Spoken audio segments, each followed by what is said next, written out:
languages? German, Japanese, maybe Chinese. Okay. But, so is it so that everybody studies English? Yes. And not everybody German or Japanese? No. Okay. It's an elective? Yes. Okay. Right. Do you want to hear what I have said about language studies in your country? If you don't mind, I can tell you that I have told it to many delegations, to some of your rather high authorities of education. I visited our school, and there was one member of parliament, and of course the ambassador, and so I said that when I was there, I was allowed to attend a lesson for 10 minutes, not more. It was English, so I thought that I would understand something. Well, I didn't understand a word, except those 5 words that were on the blackboard. And when I came out, I asked, what happened there? And I was told that the teacher taught grammar, and it was all in Korean. Okay, right.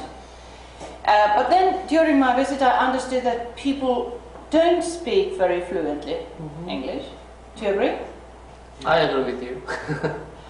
And I also understand that you invite quite a lot of foreign teachers there, American or other English-speaking teachers, and yet the result is not terrible.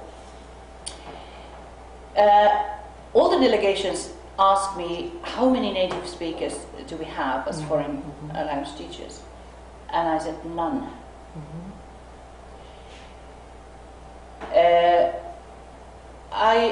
My opinion is that it would be more beneficial to make sure that your future language teachers learn the language really well. I would send them abroad, would bring them back to teach. Because I somehow find it very hard to understand that if, let's say, an American person comes to teach English, he doesn't or she doesn't know your language. I think that's a problem. Yes.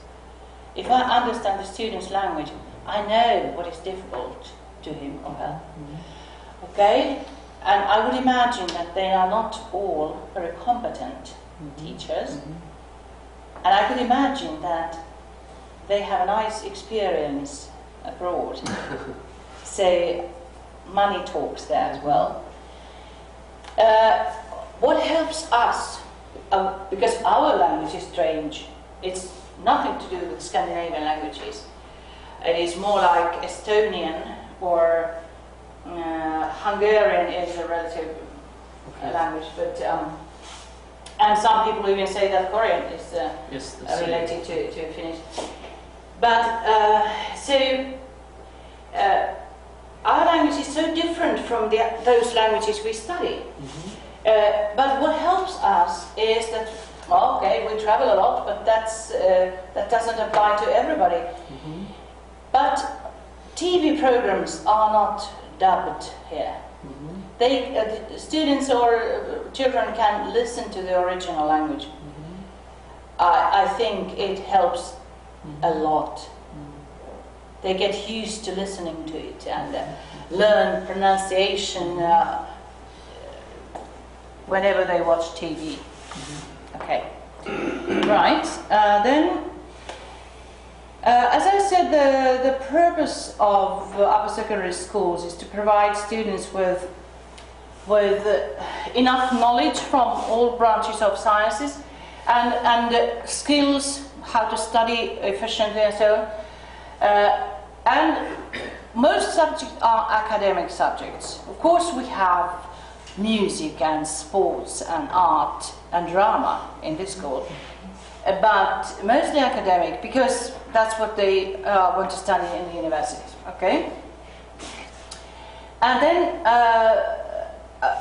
if you want to go to university, you mostly need the final report, final exam, I mean the matriculation examination to get there. Through polytechnics, that's another way, but so. Also, all the delegations asked me, do we have private schools or public schools? Most schools are run by municipalities, towns or local communities. We don't have real private schools. I mean, in Helsinki there are schools that are said to be private, but they have to follow the same curriculum, and there as well, tuition is free of charge, doesn't cost anything. So from the student's point of view, there's no difference. So we could say that we don't have really private schools at all. Okay, do you want to know about this? How we can get our students, or who can get here? No, It's not important. Okay, let's skip that.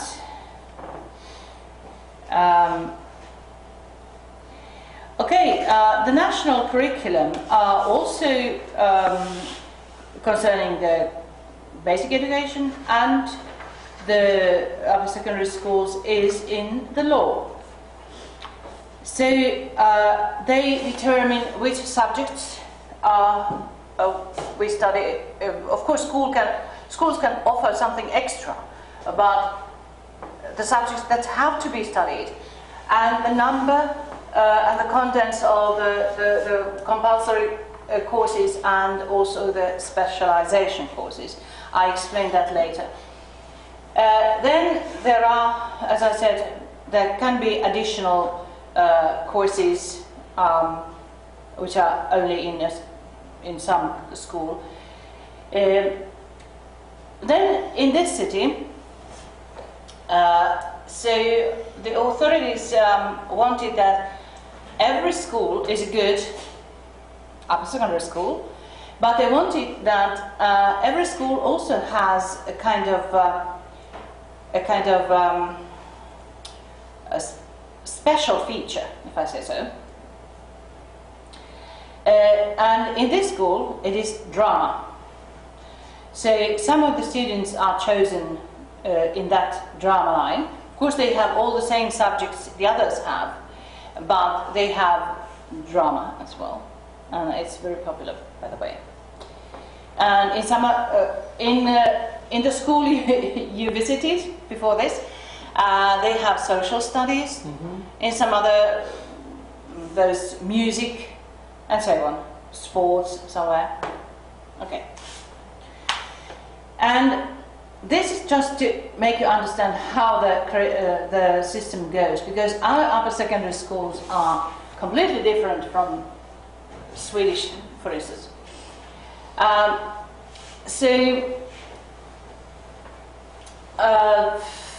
try to explain it in a brief and simple way, because it's no use staying here too much. Okay, the national curriculum of the native language, for instance, that has to be studied in the upper secondary school, is divided into courses. And one course lasts about 38 hours, if I say so. And some of the courses are compulsory. The green ones are compulsory. So everybody has to study them.